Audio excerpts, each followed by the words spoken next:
Bonjour à tous. La plupart des fêtes juives du calendrier hébraïque que nous célébrons tout au long de l'année sont d'institutions rabbiniques.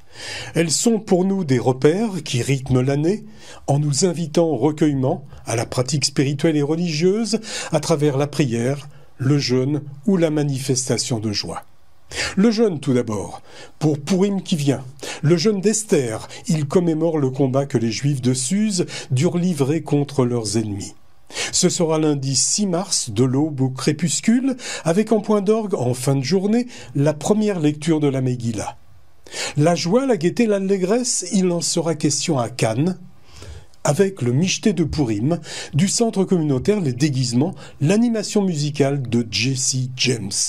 Et puis les lectures de la Megillah toute la journée de mardi. Nous en détaillerons toutes les étapes un petit peu plus tard. Mais pour comprendre les événements qui se sont déroulés à Suse, en Perse au 5e siècle avant notre ère, et que nous célébrons chaque année depuis, j'ai fait appel à celui qui peut le mieux les relater, les interpréter, les analyser, les expliquer. David Moyal, rabbin de la ville de Cannes, bonjour. Bonjour Alexandre. En 587 avant notre ère, le premier temple de Jérusalem est détruit par Nabuchodonosor. L'élite juive de Jérusalem et du royaume de Juda est déportée vers la Babylonie. David, quelles étaient les conditions de vie pour ceux qui sont restés sur place en Judée, mais comment s'est adaptée la population qui a été déportée en Babylonie ? Il faudra juste rappeler, malheureusement, juste après la destruction du temple, les Babyloniens, d'ailleurs, cette la grande Babylonie que nous connaissons tous, beaucoup plus tard, et je pense qu'on aura l'occasion de le dire, va être littéralement avalée par un autre empire qui s'appelle l'Empire perse, d'où se déroulera l'histoire de Pourim. Il faut rappeler que les Babyloniens ont pris tout le savoir et les sages avec eux ont été déportés en Babylonie. Malheureusement, ce qui était resté, c'était le côté populaire de la, je dirais, de la population, la moins versée dans la pratique, la moins versée dans la connaissance. Et c'était aussi un moyen pour les Babyloniens d'effacer le souvenir du peuple d'Israël, du peuple juif, pardon. C'était tout simplement le détruire physiquement et aussi l'anéantir spirituellement et moralement. Et comment dirais-je, en ne permettant pas à ce que le savoir, c'est-à-dire l'étude, ne puisse par la suite être répandu. D'ailleurs, on va voir que le grand savoir repartira de Babylonie ou de Perse. Et c'est de là où se reconstruira le deuxième temple. Mais c'est vrai que les Babyloniens étaient suffisamment dans leur, je dirais, dans leur méchanceté la plus profonde, était non seulement de séparer le peuple juif de sa terre, mais aussi de le séparer de son histoire. Alors justement, on dit qu'à Babylone, les Juifs ont quand même prospéré et que le judaïsme, en fait, s'est affermi au fil du temps. Mais il y a 2000 kilomètres de distance quand même. Hein. Est-ce que la religion, le judaïsme, est-ce qu'il a divergé ou est-ce qu'il est resté parallèle ? Est-ce que ça a été la même religion ? Ça a été, on va dire, elle va être différemment. Pourquoi ? Parce que dès lors où le peuple juif n'est plus sur sa terre, il n'y a plus le temple qui va régir la religion. Donc il fallait, on a eu ce qu'on appelait la grande assemblée, la Anshe Knesset Hagedolah, qui vont commencer à comment dirais-je, dévoiler un certain nombre de choses, imposer des règles, parce que le peuple juif qui vit en diaspora ne vit plus de la même manière lorsqu'il était à Jérusalem. Rappelons-nous au passage la notion même de synagogue que nous connaissons aujourd'hui, elle va naître en Babylonie, en exil, parce que le temple n'y est plus. Le temple, c'était les sacrifices, c'était la rencontre entre l'ensemble de la population. Donc cette rencontre... Les fêtes où la population devait se rassembler. Complètement. Et voilà que il fallait créer un moyen de réunir.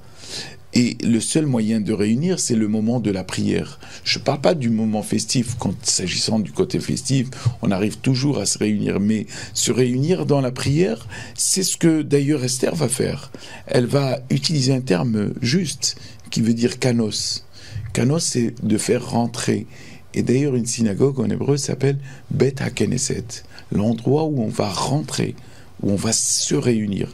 Donc c'est vrai que en Babylonie, il y a une autre vision du judaïsme, une autre façon de faire, si j'ose dire, et qui par la suite va revenir, cette façon de faire va partir à Jérusalem, elle y restera jusqu'à aujourd'hui, jusqu'à nos jours, tels que nous la connaissons. 50 ans après la déportation, nous sommes au IVe siècle. Avant notre ère, un roi perse, Assyrus ou Xérès Ier, reprend et règne sur ce vaste empire babylonien. Il s'étend sur 127 pays, dont la Judée, bien sûr, et le royaume de Jérusalem. Et c'est à cette époque que se passent les événements relatés dans la Megillah d'Esther. Alors je vais planter le décor. Nous sommes à Suse, ville d'Iran actuelle, qui est située au nord du golfe Persique et à 500 km à l'est de Bagdad. Vous voyez à peu près la carte. David, quelle était la vie des Juifs de Suse à cette époque-là? Est-ce qu'ils pratiquaient leur foi en cachette ou au grand jour? Non, justement, on leur laissait pratiquer? On leur laissait pratiquer. Parce que, dites-vous par exemple, au moment où Haman a émis ce décret d'anéantir l'ensemble du peuple juif, Esther a pu réunir l'ensemble du peuple dans les synagogues, ce qu'on a dit tout à l'heure, et ils ont jeûné pendant 3 jours. Alors, c'est quelque chose de difficile. Elle a demandé d'ailleurs à Mordechai, l'air Kenos et Kol Hayodim va rassemble l'ensemble du peuple. Donc, il n'était pas interdit aux Juifs de l'époque de pratiquer leur foi. D'ailleurs, les Babyloniens comme les Perses... Mais ça les aidait, les Babyloniens? Oui, parce que c'était une autre vision. Les sages qui entouraient les rois de cette époque étaient des Juifs. On le voit, Mordechai va devenir par la suite Premier ministre. Daniel était le conseiller direct de Nebuchadnezzar. Tous ces sages qui étaient les sages de Jérusalem, les sages de Sion, dans le bon sens du terme, vont même influencer, je dirais, une forme de pratique où ils vont même commencer à, finalement, pourquoi pas, à donner un sens de ce qu'on pourrait appeler le monothéisme. Ils vont le donner dans ces empires-là qui, disons-le, étaient... En fait, les Juifs ont influencé directement Complètement. Et d'ailleurs, ce n'est pas pour rien. Lorsqu'on les a déportés, on a voulu prendre les sages. Et les sages de Jérusalem étaient connus d'abord pour leur savoir, pour leur science, pour tout. Et quand on parle de sages, ils n'étaient pas uniquement au courant de la pratique religieuse, mais ils avaient... En plus du savoir religieux qu'ils avaient... Ils savaient lire, écrire, compter... Ils connaissaient toutes les sciences possibles et inimaginables, parce que d'ailleurs dans le Talmud on parle de tout cela. Les sages connaissaient même, on dit d'ailleurs dans nos textes que le grand savoir du peuple juif, c'est le temps. Comment calculer le temps. Et donc, pour pouvoir calculer le temps, il y avait des sages qui ont dévoilé, par exemple, le secret du temps. Et tout ça, cela faisait partie de la sagesse et du savoir des sages de Tzion, de Jérusalem. Pour avoir refusé de participer à un festin, Assyrus répudie sa femme et la fait exécuter. Ça se faisait à l'époque. Ça se fait plus maintenant, mais ça se faisait. Alors, comme il n'aime pas rester seul, on lui organise un concours de beauté parmi toutes les jeunes filles du royaume. Celle qui trouve faveur à ses yeux, c'est Esther, une fille juive, mais qui cache ses origines. David, on l'a vu, les Juifs étaient pourtant bien intégrés dans cette société babylonienne de l'époque. Alors, pourquoi elle cache sa filiation ? Qu'est-ce qui lui serait arrivé si elle l'avait dit, s'il avait proclamé qu'elle était juive ? Est-ce que ça aurait changé quelque chose? Bien sûr, parce que dites-vous que lorsque l'histoire de Pourim est racontée de la sorte, l'antisémitisme de cette époque et la volonté de Haman déjà de vouloir anéantir tout le peuple était déjà connue. Elle était connue de tous. Il fallait juste trouver le moment opportun comment dirais-je, de l'imposer au roi. D'ailleurs, c'est, comme nous le disons, la première reine, c'est sous l'ordre et sous le conseil, de Haman qu'elle fut, malheureusement, comme on dit, pendue. C'est quelque chose qui se faisait à l'époque, Dieu merci, ça se fait plus aujourd'hui. Mais en tout cas, on voit que l'état d'esprit de la haine déjà circulait. Et vous savez, l'histoire, elle se répète. Parce qu'on a vu c'était une haine contre les Juifs, ou alors c'était une haine de tribu à tribu? Non, c'était une haine proprement dit contre les Juifs. D'ailleurs, Haman, qu'est-ce qu'il va dire? Nous avons un peuple qui est dispersé, qui a une langue qui n'est pas comme la nôtre, qui ne mange pas de la même façon. Vous savez, tout au long de l'histoire, on a toujours, malheureusement, on a toujours montré le peuple juif de cette manière. Et puis, vous allez voir, et ils vont être beaucoup plus nombreux que nous, ils vont nous chasser de notre terre. Ce comportement, finalement... on l'a retrouvé au fil des âges. Au fil des âges, on le retrouve. Et donc, forcément, Esther, qui était la choisie, l'élue, ne pouvait en aucun cas dévoiler... comment dirais-je, son identité. Elle ne pouvait pas les dévoiler parce qu'elle sait que celui qui est derrière Haman, qui a fait en sorte que l'ancienne reine soit pendue, et derrière tout cela, elle connaissait en même temps, elle aurait pu risquer la même chose, donc elle l'a cachée, elle ne la dévoilera que plus tard, et on va le voir. Hein. Et on le verra certainement. Alors justement, on va revenir au récit, mais juste avant, David, quand on lit un petit peu les textes, et la Megillah d'ailleurs, on ne sait pas, Mardoché, c'est l'oncle ou c'est le cousin d'Esther? J'ai lu plusieurs versions. Le texte nous dit « bat dodo ». La fille de son oncle. Alors c'est une expression en hébreu qui veut dire sa cousine. Alors il l'a élevée en même temps. Hein. Donc il l'a élevée Esther. Presque comme sa fille. Comme sa fille. Certains diront que il aurait été même uni avec Esther. Ça serait pas impossible à l'époque. Hein. Ça serait peut-être pas impossible, tout à fait. Mais en tout cas, on le voit d'ailleurs. On voit que les filles de Tselophrad se sont mariées avec leurs cousins pour justement ne pas perdre la lignée et la part d'héritage au niveau terre qui leur a été octroyée à l'époque de Josué. Donc on voit, à l'époque de Moshe déjà, on voit que le mariage dans ce sens-là, pour rester dans le milieu de famille, se faisait. Alors Esther a été bat dodo. Alors bat dodo et ben dodo, c'est cousine, ben dodo, cousin. C'est souvent utilisé dans la Torah. Parallèlement, et sans qu'il y ait de corrélation, Haman l'Agagite est nommé Premier ministre de l'Empire. Mardoché, le représentant des Juifs de Suse, refuse de se prosterner devant Haman, parce qu'il porte l'effigie d'une idole sur sa poitrine. Offusqué, Haman promulgue un décret ordonnant l'extermination de tous les Juifs le 13e jour de Hadar, date qu'Haman avait tirée au sort. Justement, si on tire au sort, ça veut dire qu'il y avait des jeux à l'époque. Alors, quel était le jeu de hasard à l'époque, le jeu à la mode? C'était quoi, les dés? C'était les toupies? C'était quoi? Il y avait plusieurs jeux, mais le hasard... dans le judaïsme en soi n'existe pas. Il y a tout ce qui est décidé dans ce monde est décidé par l'Éternel, par la volonté divine. D'ailleurs, Haman, quand il a tiré les mois, on est toujours sur le même chiffre. Sur le même chiffre et sur le mois de Hadar. Et quel a été son raisonnement, si j'ose dire? Il s'est dit tout simplement que le mois de Hadar, il a vu que ce mois-là, c'est le mois où est mort le grand dirigeant du peuple d'Israël qui s'appelle Moshe Rabbeinu. Mais ce qu'il n'a pas vu, c'est que ce mois-là est né aussi Moshe Rabbeinu, parce que Moshe Rabbeinu est né le 7 Hadar, il est décédé aussi le 7 Hadar.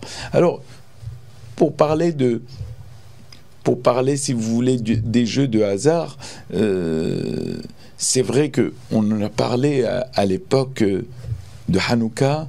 On a vu tout au long il y avait plusieurs sortes de jeux de hasard. C'était aussi, comme nous l'avons dit la dernière fois, c'était une manière détournée pour montrer aux autres un petit peu que finalement nous leur ressemblons. C'était aussi une manière de dire que les enfants n'étudiaient pas la Torah, ils s'amusaient aux jeux de hasard et qu'ils se soumettaient à la volonté du hasard. Et une fois que ça soit à l'époque des Hashmonaïm ou à l'époque de Purim, une fois que ces derniers se retiraient, bien les enfants revenaient à l'étude. Mais néanmoins, cette notion de jeu-là a permis à l'étude de continuer encore à traverser le temps. C'est la raison pour laquelle, que ce soit à Hanouka ou à Purim, on joue à des jeux parce que c'est ce qui a permis. Donc c'était la toupie alors? Il y avait la toupie, il y avait les cartes, il y avait certainement, alors je ne pourrais pas vous dire à quoi on jouait à cette époque, mais en tout cas il y avait beaucoup de... Il y avait beaucoup de possibilités de jouer. Beaucoup de possibilités, en tout cas... Tant que cela détournait le regard de ceux qui voulaient absolument que l'ensemble de la population puisse ressembler à tout le monde. Parce que c'est ce que Haman, finalement, qu'est-ce qu'il donne comme élément, comme argument? C'est un peuple qui est différent des autres. Alors on va essayer de le rendre comme nous. On va essayer de faire en sorte qu'il mange comme nous, qu'il dort comme nous, qu'il s'habille comme nous. Voilà, c'est cette façon-là d'uniformiser ce peuple. Forcément, comme il y avait un décret royal et que les personnes risquaient jusqu'à la peine de mort, alors on faisait semblant.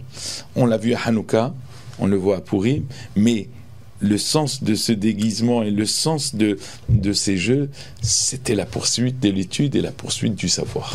Mon invité ce matin, David Moyal, le rabbin de la ville de Cannes, et le thème de notre entretien, c'est Purim. Alors, en prévision du massacre, Mardoché demande à la communauté juive de se repentir et de prier. Mais Mardoché, qui a eu vent d'un complot contre le roi, il en informe Esther qu'il répète au roi, lors d'un premier dîner où Haman est présent. Le roi récompense Mardoché en lui confiant de hautes fonctions devant un Haman dépité. La fin, nous la connaissons tous. Esther invite le roi et Haman pour un second festin. Lors de ce banquet qui devait être un petit peu alcoolisé, Esther révèle au roi donc son identité juive et ce qu'Haman voulait faire à son peuple. Il semble que le roi tenait beaucoup à Esther, puisqu'il fait pendre Haman et toute sa famille. Mardoché fut nommé premier ministre à sa place et un nouveau décret fut promulgué, donnant aux Juifs le droit de se défendre contre leurs ennemis. La lutte qu'il y a eu donc entre Mardoché et Haman transposée, c'est la continuité donc de l'affrontement entre Amalek, dont Haman était issu, et les enfants d'Israël qui étaient à peine sortis d'Égypte. Ça se perpétue encore alors. Oui, mais à ce moment-là. Bien sûr, et vous posez là une question plus qu'intéressante, parce que le premier roi qui a combattu Amalek, ça a été le roi Saül. De quelle tribu est le roi Saül? De la tribu Benjamin. Et malheureusement, le roi Shaoul n'a pas accompli totalement la volonté divine. D'ailleurs, il va être déchu, Samuel, quand le prophète Samuel va lui dire, parce qu'il n'a pas accompli la totalité de la mission divine. Et qui va finalement, on va dire, presque réparer... C'est un descendant du roi Saül. Parce que Mordechai est un descendant de la lignée, enfin de la tribu de Benjamin. Et un descendant du roi Shaoul qui a failli à son époque. Et on va voir que... Il a réussi. Mais il y a une deuxième chose. Les textes nous ramènent que lorsque Amalek, c'est le descendant direct de Esav. Esav étant le frère de Jacob. Rappelez-vous quand il y a eu la rencontre entre Jacob et Ésaü, Jacob et Esav, l'ensemble des frères se sont prosternés devant. Le seul qui n'a pu se prosterner, c'était Benjamin. Et pourquoi? Parce qu'il n'était pas encore arrivé, il n'était pas encore de ce monde. Le seul qui ne s'est pas prosterné devant Amalek, ça a été Benjamin. Benjamin, donc le dernier, Binyamin, ben c'est un descendant de Binyamin qui a combattu à Amalek. Malheureusement, Shaoul n'a pas pu le faire. Mordechai l'a fait, mais pas totalement. Je dirais, ce combat-là durera jusqu'à la venue du Messie, parce qu'on voit malheureusement que l'antisémitisme, il se reconstitue, il est encore là, il traverse encore le temps. On dit que l'histoire serait en réalité un plan avec arrière-pensée de l'Éternel, qui aurait agi, et je le mets entre guillemets, en voilant sa face, mais que l'on peut deviner à travers le nom en hébreu de l'héroïne, c'est-à-dire le nom d'Esther. Esther, Panim. Alors Panim, c'est le visage ou les visages, parce que c'est au pluriel. C'est les faces. En réalité, le mot Esther, le radical ou l'étymologie de Esther, ça vient de Sator, veut dire caché. C'est-à-dire que il est marqué... Visage caché. Visage caché. Et pourquoi au pluriel ? C'est-à-dire que, parce qu'on a plusieurs visions, plusieurs visages, hein, et d'ailleurs le terme visage en hébreu se dit panim. Panim, on dit panim, ce sont des visages, parce que il y a plusieurs. Ça sous-entend vraiment quelque chose. Ça sous-entend beaucoup de choses. Et il faut rappeler tout de même que dans les textes, dans le Deutéronome, il est marqué que lorsque le peuple juif se détournera de la Torah, Dieu lui-même cachera sa face. Même si on le traduit par la face, parce que la face de Dieu, eh bien, Dieu va cacher sa face afin que le peuple juif... Il va délaisser le peuple. Oui. S'agissant du divin, lui, il sait ce qu'il y a à l'intérieur de chacun. C'est pour ça qu'il y a la partie visible et la partie cachée du visage. Hein, rappelez-vous, Moshe Rabbeinu, Dieu lui dit, tu ne pourras pas contempler ma face, car ce côté-là de Dieu, tu ne le verras qu'une fois que tu n'es plus de ce monde. Mais on va voir que Dieu va cacher son visage. Pour le peuple, il est marqué dans le Deutéronome que lorsque le peuple se détourne de la Torah, eh bien Dieu, il se cache quelque part, il se voile, il attend que son peuple revienne vers lui. C'est comme un papa qui voit que ses enfants ne font pas tellement attention à lui, alors il se dit, bon ben, je me mets quelque part, et quand ils font se dire, ah ben mais tiens, on a besoin de notre papa, oui, mais qui va décider, qui va ceci, qui va nous protéger.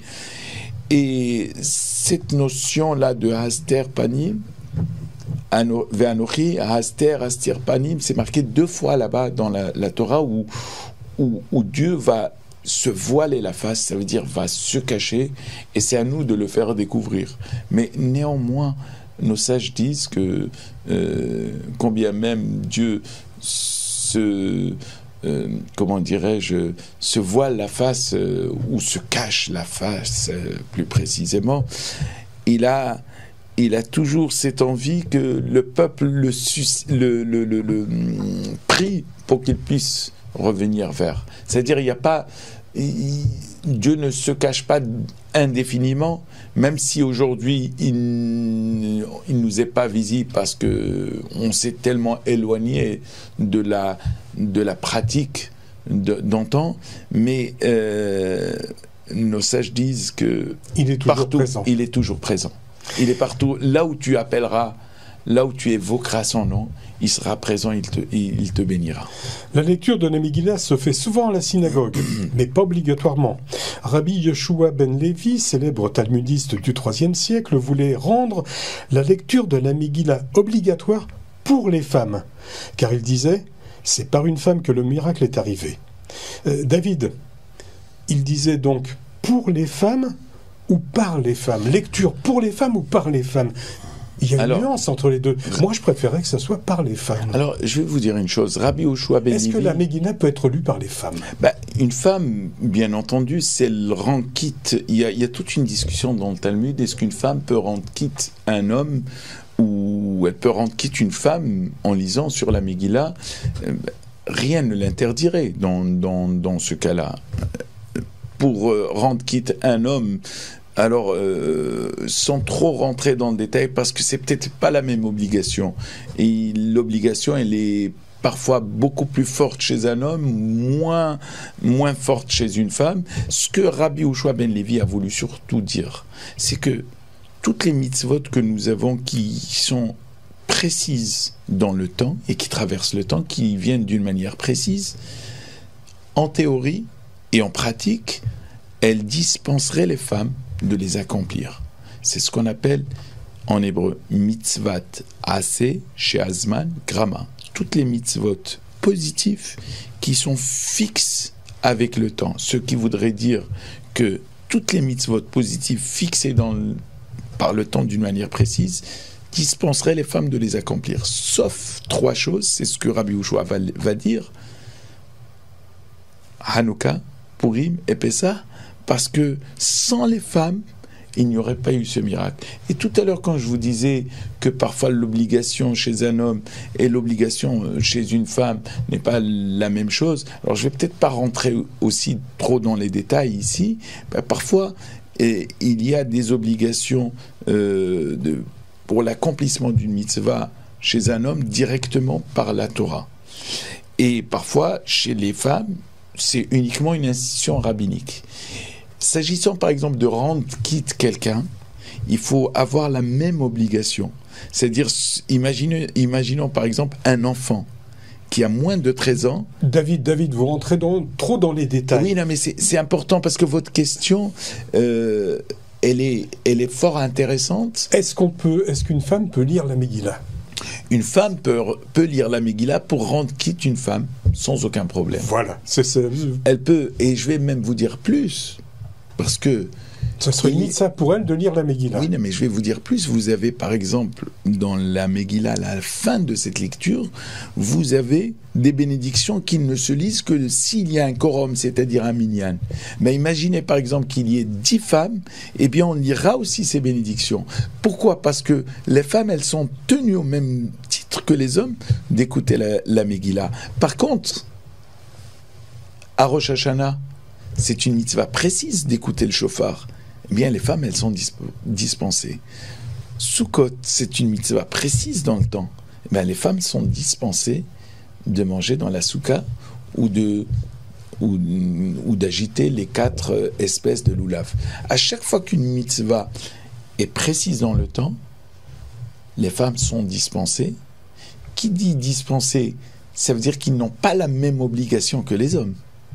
Quand vous avez une obligation, eh bien pour être quitte de cette obligation, il faudra que cette mitzvah soit accomplie par la personne qui remplit les mêmes obligations que vous. Voilà, en 2 mots, je pense qu'on a été plus que clair là-dessus.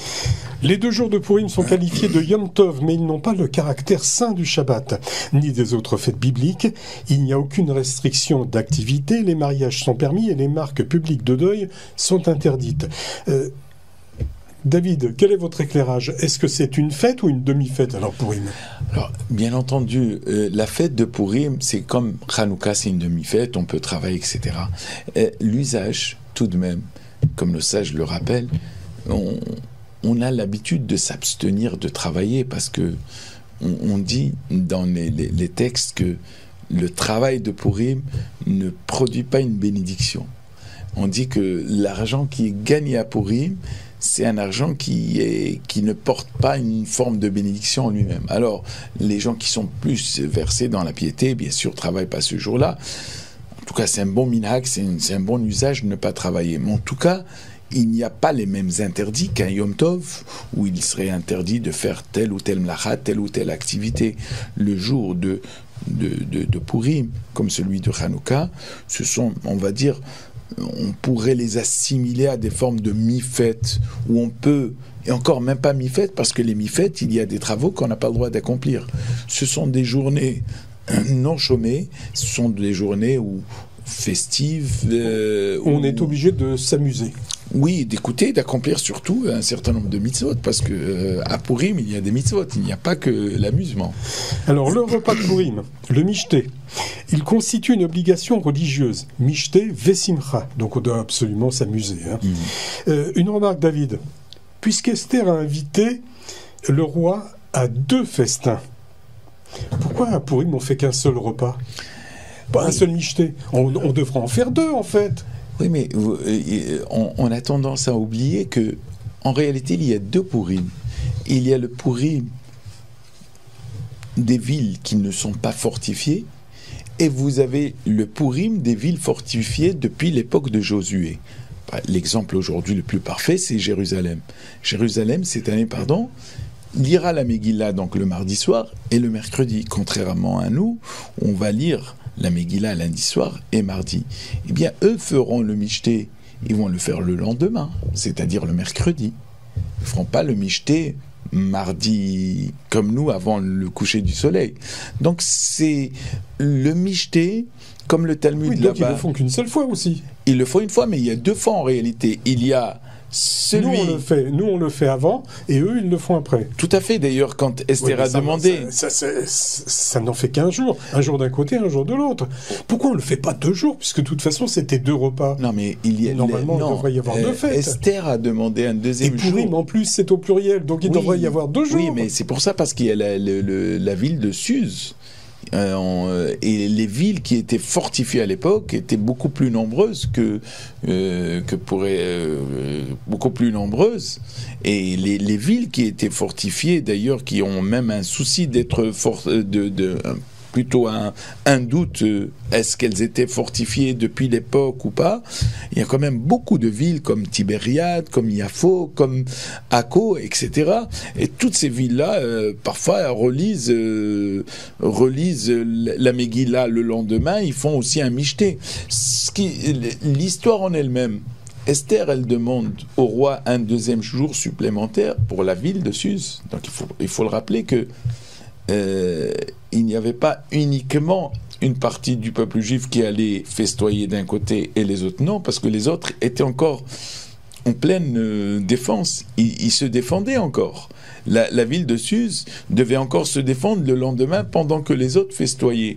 Et donc on a institué, comme c'est une institution rabbinique, c'est pas une fête qui est instituée par la Torah, mais il y a quand même quelque chose aussi d'important.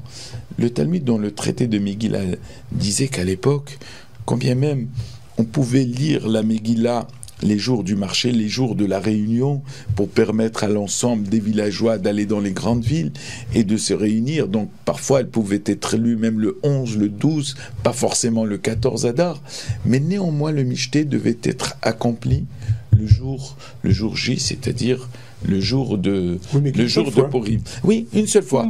Mais la 2e fois, il est accompli par les autres. Mais rien nous interdit de le faire 2 fois. D'ailleurs, le jour de Shushan Pourim, c'est une journée qui est sans supplication. C'est un jour aussi de fête comme celui de Pourim. D'ailleurs, il y a... Ça serait le deuxième Michté, finalement. Oui, il y a ceux qui font quelque chose le jour de Shushan Pourim, parce que c'est quand même Shushan Pourim, on voit quand même qu'il est célébré aujourd'hui, même à Jérusalem. À Jérusalem, c'est la capitale éternelle du peuple d'Israël, donc il est, comment dirais-je, vécu pleinement en ce jour de mercredi, c'est-à-dire en ce qui concerne cette année.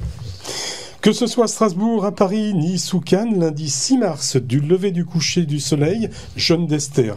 Première lecture de la Megillah, 17h45, pour écouter l'une des 4 lectures de la Megillah sur Cannes, mardi, après l'office du matin de 7h, une autre fois après le second office de 8h30, à 12h15, et le soir vers 17h30, juste avant le michté du centre communautaire.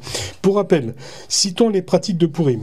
Écouter la lecture de la Megillah, le livre d'Esther, faire don aux pauvres, envoyer des cadeaux de nourriture à ses amis, se mettre à table pour un joyeux festin. Mon invité ce matin, David Moyal, le rabbin de la ville de Cannes, et le thème de notre entretien, Pourim. Merci David, merci pour toutes vos explications et votre enseignement. Merci Alexandre, je voudrais juste rappeler à nos amis auditrices et auditeurs de la radio, et ceux qui nous suivent aussi sur les réseaux, qu'il est impératif d'écouter la Megillah le soir et de la réécouter le lendemain. Donc il y a, contrairement au Michté de tout à l'heure, il y a 2 écoutes. Il y a l'écoute le soir, la veille, et le lendemain. Donc ça, c'est vraiment impératif.